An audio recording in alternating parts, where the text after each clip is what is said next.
नमस्ते दोस्तों। तो आइए देखते हैं कल मार्केट कहाँ जा सकता है और हम क्या कर सकते हैं। जैसे कि हमने निफ्टी 50 को देखा था, वो एक डाउनवर्ड स्लोपिंग चैनल में ट्रेड कर रहा है। अगर आज का सेशन देखें तो मार्केट ने एक इन्वर्टेड हैमर टाइप कैंडल बनाया है। बट अगर आप गौर से देखेंगे तो 2 सेशन पहले की जो कैंडल थी, उसी कैंडल के अंदर ये 2 सेशन ट्रेड हो रहे हैं। तो अगर ये छोटी सी रेंज को मार्केट ब्रेक करता है ऑन द अपसाइड, क्योंकि डाउनसाइड तो एक बहुत बड़ी विक है, अगर अपसाइड पे ब्रेक करता है तो ये इस डाउनवर्ड स्लोपिंग चैनल के अपर रेंज को ट्रेड करने या ट्रेस करने जरूर आएगा। क्योंकि अभी तो मार्केट साइडवेज कंसोलिडेट ही कर रहा है, कोई खास बाइंग या सेलिंग मोमेंटम नहीं दिख रहा है। अब निफ्टी 500 की बात करते हैं। निफ्टी 500 भी निफ्टी 50 से ज्यादा गिरा है, बट अगर आप गौर से देखेंगे तो कोई ऐसे क्लियर कट बड़ी फॉल मार्केट में दिखाई नहीं दे रही है। अगर आप जूम करके भी देखेंगे तो इसमें भी सिमिलरली 2 सेशन पहले जो कैंडल थी, उसी के अंदर कहीं ना कहीं आज की बेरिश कैंडल भी बनी है। अगर ये नीचे की तरफ ब्रेक कर देती है तो ये सपोर्ट के लोअर रेंज को टेस्ट करने जरूर आएगी। बट आप एक बात देखिए दोस्तों, जब भी मार्केट फॉल करता है तो वो बहुत तेजी से फॉल करता है, यानी ऐसे बड़े बड़े कैंडल्स बना के फटाक से एक लेवल को छोड़ देता है। अभी करेंटली केस में ये हो रहा है कि मार्केट एक रेंज बनाने की कोशिश कर रहा है। तो अभी के लिए wait and watch. Small cap index की बात करें तो स्मॉल कैप इंडेक्स जैसे कि हमने ट्रेंड लाइन बनाई थी, उसी पे रिजेक्शन लेता हुआ फिर से लोअर लेवल को टेस्ट करने की कोशिश करेगा। बट मोस्टली ये एक साइडवेज मार्केट और कंसोलिडेटिंग मार्केट बनेगा, ताकि इवेंचुअली आफ्टर मार्च एंड ये कहीं ना कहीं ट्रेंड लाइन को ब्रेक करे और एक बुलिश रैली के तरफ जाए। वही मिड कैप इंडेक्स की अगर हम बात करते हैं तो मिड कैप इंडेक्स थोड़ा सा आज ज्यादा बेरिश नजर आ रहा है।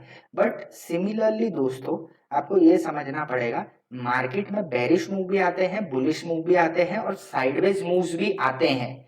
आपका काम बस ये होना चाहिए कि आपको जल्द से जल्द बुलिश मूव्स पता चल जाए। और अगर आपको एक प्रोबेबिलिस्टिक वे में सिर्फ इतना आइडिया लग जाता है कि मार्केट बुलिश कब होता है, आप उसका एडवांटेज लेके इस चीज में अपने स्टॉक्स, अपने मन पसंदीदा स्टॉक्स खरीद सकते हैं। अब बात करते हैं बैंक निफ्टी के बारे में। अगर बैंक निफ्टी देखें तो जैसे कि मार्केट कंसोलिडेट ही कर रहा है, जब से 2025 चालू हुआ है बैंक निफ्टी बहुत चौपी ट्रेड कर रहा है। इसका मतलब बैंक निफ्टी में ज्यादा सेलिंग दिखाई नहीं दे रही है, बट मार्केट साइडवेज ही है। आईटी सेक्टर की अगर हम बात करें तो आईटी सेक्टर जैसे आप देख सकते हैं कि कुछ ही दिन पहले कैसी एक बड़ी सी बेरिश कैंडल बनाई है, करेक्ट। बट अब देखिए, ये 3 ट्रेडिंग सेशन हो चुके हैं, ये 3 कैंडल की सेलिंग मिला के भी ना ये बेरिश मूव को एनकाउंटर कर पा रही है, ना ये बुलिश मूव को। इसका मतलब ये है कि बेरिशनेस धीरे धीरे मार्केट से इस सेक्टर के लिए टेम्पररी खत्म होते हुए दिखाई दे रही है। ऑल्दो एक बहुत स्टीप फॉल आया हुआ है, जैसे मैंने बोला है कि ये एकदम से रिवर्स तो नहीं करेगा, but this is a good sign कि मार्केट है ना कंसोलिडेट होके साइडवेज होके स्लो होने की कोशिश कर रहा है, ताकि फ्यूचर में एक ब्रेकआउट दे सके। अब ऑटो सेक्टर की अगर बात करें तो ऑटो सेक्टर भी एज यूजुअल वीक तो था ही। आज की कैंडल भी देखिए, कंपेयर कीजिए, ये पूरा मूव देखिए, इसमें कितने बड़ी बड़ी ये बुलिश कैंडल है, बड़ी बड़ी बेरिश कैंडल है। बट आज की कैंडल इसके कंपैरिजन में कुछ भी नहीं है। That means most of the cases में इट्स अ साइडवेज और कंसोलिडेटिंग मार्केट।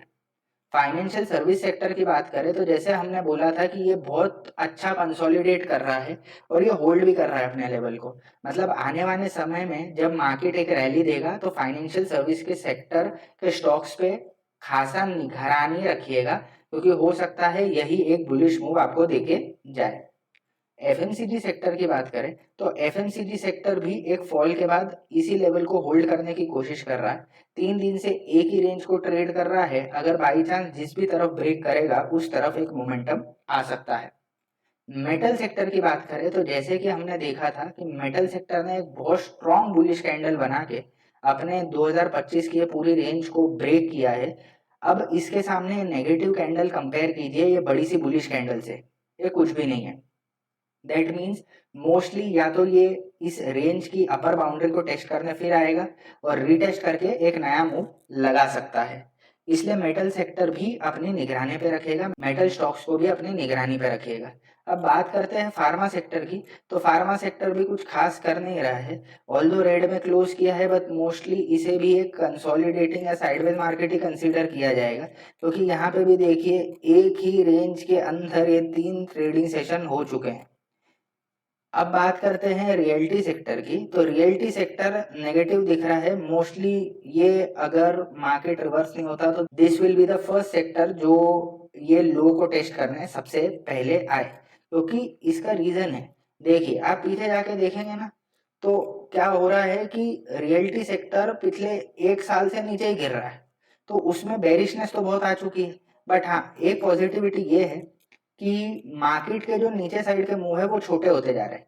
जैसे ये देखिए, ये मूव कितना बड़ा था, उसके बाद ये मूव देखिए उससे छोटा हो गया, इसके बाद ये मूव देखिए, अगर ये यहीं पे होल्ड कर जाता है और यहाँ से रिवर्स होता है, इसका मतलब ये है कि बेरिश ट्रेंड कम होते जा रहा है और बुलिश बढ़ते जा रहा है।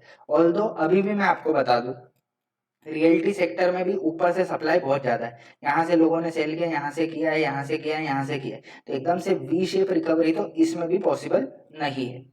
अब बात करते हैं एडवांस डिक्लाइन रेशियो की, तो एडवांस डिक्लाइन देखें तो निफ्टी 50 देखें, निफ्टी 50 में ये निफ्टी 50 के शेयर्स हैं, ग्रीन रिप्रेजेंट की वो शेयर्स बुलिश थे, शेड्स ऑफ ग्रीन रिप्रेजेंट की कितने बुलिश थे, grey means neutral, red and shades of red means कि कितने नेगेटिव आज क्लोज किए। Majority of the shares neutral category में आ रहे हैं, which is a good sign कि मार्केट कंसोलिडेट कर रहा है, एटलीस्ट स्ट्रांगली फॉल तो नहीं कर रहा है। निफ्टी बैंक की बात करें तो निफ्टी बैंक में न्यूट्रल एंड नेगेटिव ही है, पॉजिटिव नहीं है, मतलब साइडवेज ही कंसीडर करेंगे। मिड कैप 100 की बात करें तो मिड कैप 100 में देखिए बेरिश टू न्यूट्रल दिख रहा है, बट बेरिशनेस भी देखिए लाइट रेड कलर में है, मतलब इतनी स्टीप फॉल्स नहीं है, फॉल है, can be consider as neutral, extreme falling नहीं आ रही है, एक्सट्रीम बेरिशनेस नहीं आ रही है, which is a good sign कि अगर कोई भी पॉजिटिव न्यूज अगर इसके बीच में हिट करेगी तो market will bounce back faster. Small cap index की बात करें तो स्मॉल कैप इंडेक्स में अगर आप देखेंगे तो ये स्मॉल कैप में बेरिशनेस ज्यादा है, कुछ शेयर्स है जो ज्यादा गिरे हैं। इसका मतलब ये है कि अगर मार्केट में नेगेटिव न्यूज आती है तो स्मॉल कैप में भी वन ऑफ द सेक्टर जहां पे थोड़ा सा हिट ज्यादा हो, बट ये तो नॉर्मल सी बात है। निफ्टी 50 से अगर आप कंपेयर करेंगे तो जब स्मॉल कैप रिटर्न भी ज्यादा देता है, जब मार्केट ऊपर जाता है तो गिरेगा भी, तो थोड़ा तो ज्यादा गिरेगा ही, तो उसमें टेंशन लेने की कोई बात नहीं है। अब लास्टली हम बात करते हैं यूएस मार्केट की, तो यूएस मार्केट जैसे कि हमने फ्राइडे का सेशन में देखा था, बिकॉज आज का सेशन तो अभी तक ओपन हुआ नहीं, मार्केट ये सपोर्ट को ब्रेक डाउन किया और एक रिवर्सल हैमर टाइप कैंडल बनाया। तो अब अगर ये यहाँ से ऊपर चला जाता है, इस रेंज के ऊपर क्लोज कर देगा, तो ये एक फेक ब्रेकआउट हो जाएगा और मार्केट फिर तेजी से अप की तरफ रैली कर देगा। तो लेट्स वेट एंड वॉच।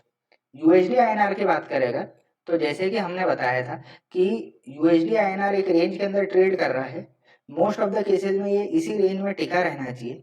अगर ये अपर रेंज को ब्रेक करता है तो that is a bad sign कि वापस इंडियन करेंसी डिप्रिशिएट हो रही है, और that means a further new leg down in the Indian market, क्योंकि जितनी यूएस डॉलर की वैल्यू बढ़ेगी मतलब अप्रिशिएट होगी, इंडियन रुपीज डिप्रिशिएट होगा, और डिप्रिशिएटिंग करेंसी अगर रहेगी तो फॉरेनर्स इन्वेस्ट क्यों ही करेंगे, तो ये सोचने वाली बात है।